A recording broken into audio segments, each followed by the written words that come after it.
true. Boogery and sodomy surround and slander his family name. His son-in-law was supposedly arrested for it. His writings and the people he worked with were entrenched in it. Oh, but none of this could be true, could it?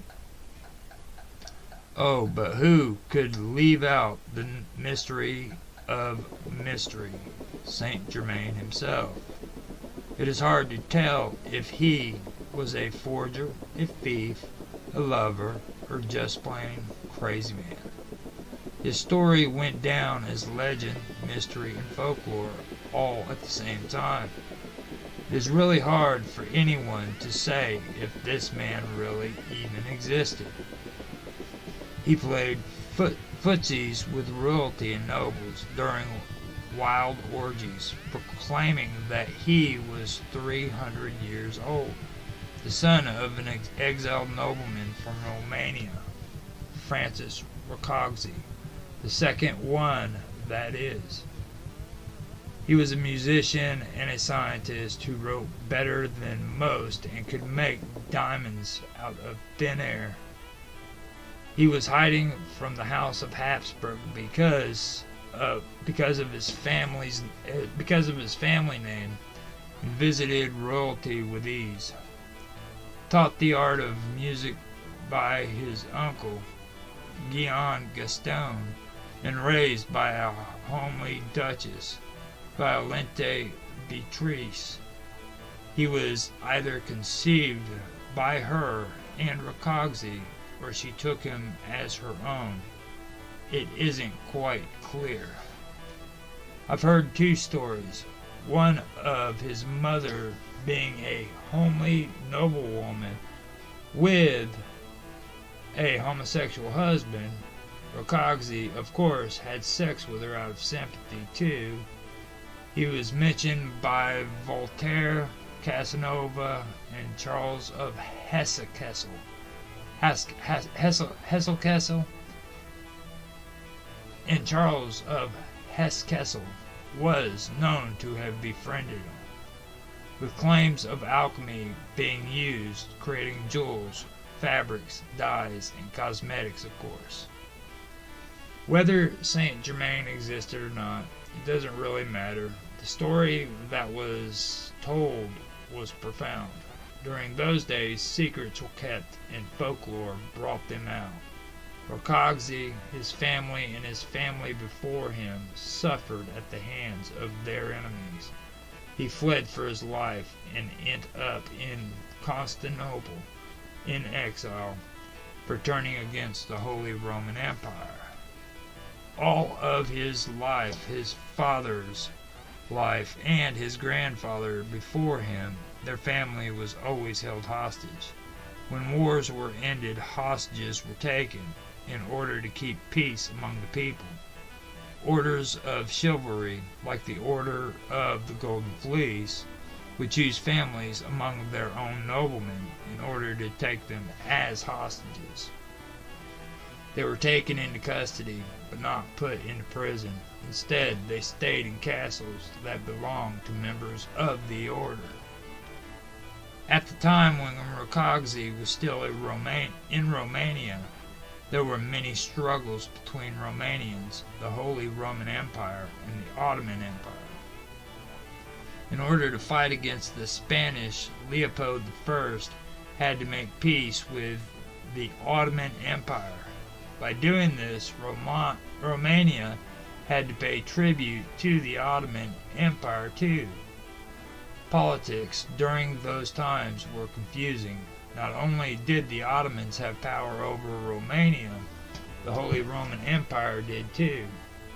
Rákóczi and all of his family could have been princes, but they were forbidden to sit on the throne by the Ottoman Empire.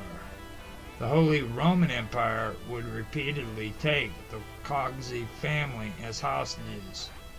Sorting out the process is still kind of confusing, but I intend to write more about it because it's pretty interesting to learn about and all of the works. Orders which were regulated by knights, nobles, and royal families, such as these, caused individuals who weren't in those classes to create secret societies. That is why the Rosicrucian, Freemasons, and other Hermetic groups were created. In Germany, if you were accused of committing a crime, you were summoned to a hearing held by a secret court. Instead of getting your summons in person, it was nailed to your door. A tree or someplace where you went. The only sentence for any crime was death. If you found out who members were in the court, then you were sentenced to death also.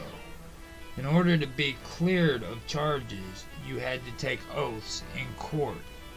If you were a member of the court, you had to take oaths in court if you were a member of the court.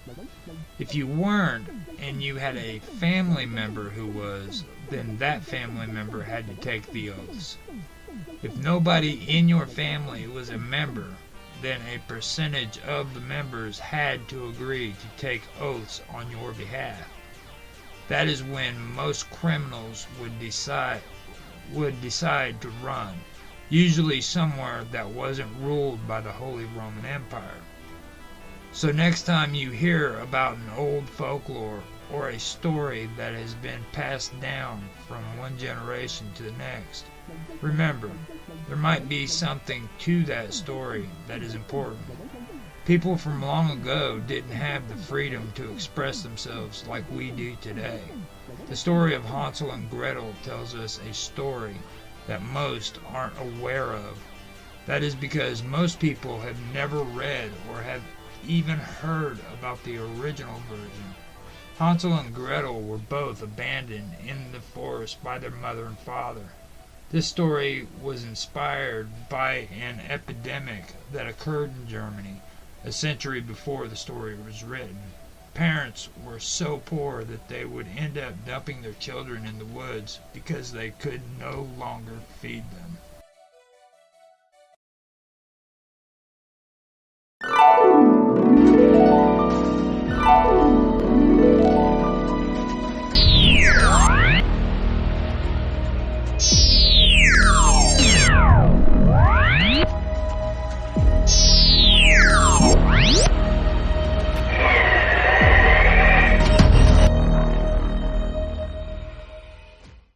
States need to have the ability to control their affairs concerning territory, population, authority, and recognition.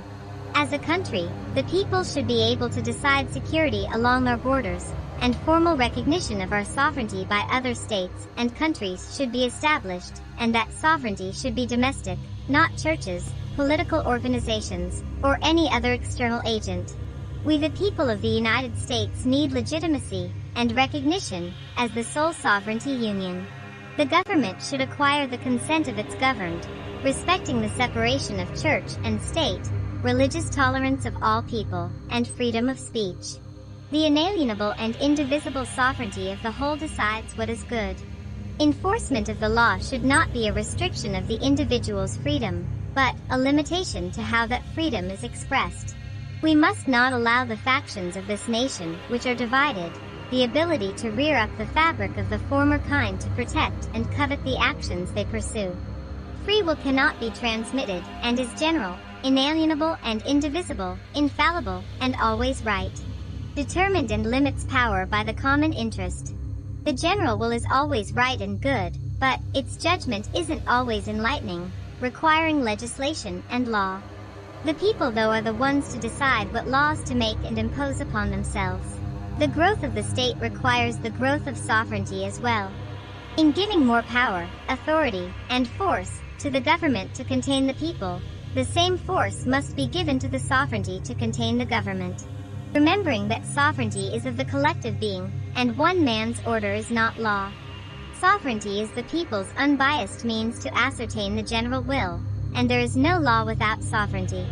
Through free election and trade, freedom of speech, religion, and private property, true liberalism, equality, and liberty is formed, replacing monarchy and traditional conservatism with contractual theory, consisting of democracy, sovereignty, and ruled by law. Confusions of the welfare state and liberalism must end. Liberalism is limited government and individual rights, and it is not a part of the New Deal program that is being implemented in the United States today. No government has the right to violate an individual's life, liberty, or property, because these are the natural rights of every individual. Rights that are given through social compact and implemented in our Constitution and Declaration of Independence. Sovereignty is achieved through the contract, covenant, and oaths, free of subjection by any government, based on the idea that people can exist as a distinct legal entity, consenting explicitly or tacitly to surrender certain freedoms, thereby submitting to the sovereignty and law of the land for which they live. In exchange, the rights they still possess are protected, bound only by their own conscience and personal power, giving up natural personal freedoms in exchange for political order.